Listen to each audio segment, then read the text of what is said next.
எல்லாருக்கும் வணக்கம். எல்லாரும் எப்படி இருக்கீங்க? நைட்டு டின்னருக்கு ராகி சப்பாத்தி பண்ணினேன். வெறும் ராகி மாவு வச்சு சப்பாத்தி மாவு கலக்காமல் கோதுமை மாவும் சேர்த்து கலந்து பண்ணினேன். ராகி சப்பாத்திக்கு நான் எடுத்திருக்க அளவு 2 கப்பு ராகி மாவு, 2 கப்பு கோதுமை மாவு ஈக்குவல் போர்ஷன்ஸாக எடுத்துக்கலாம்.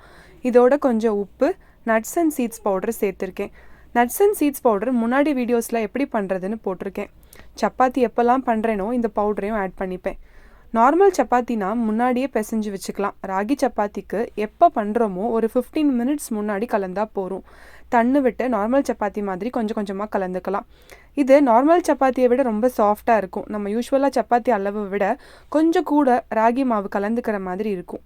நெய் விட்டு சப்பாத்தி போட்டு எடுத்தால் டேஸ்ட் என்ஹான்ஸ் பண்ணும். இதுக்கு தொட்டுக்க தால் தான் பண்ணினேன்.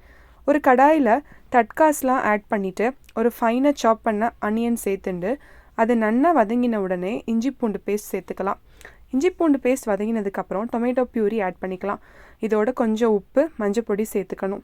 இது நல்லா கொதித்து வந்த உடனே பாசிப்பருப்பு வேக வச்சு எடுத்துட்டு அதை இதோட ஆட் பண்ணிக்கலாம். லாஸ்ட்டாக காரப்பொடி சேர்த்து கொதித்த உடனே இறக்கிடலாம். Ragi chapati with dal combo நல்லா இருந்தது. இன்னொரு வீடியோவில் சந்திக்கலாம்.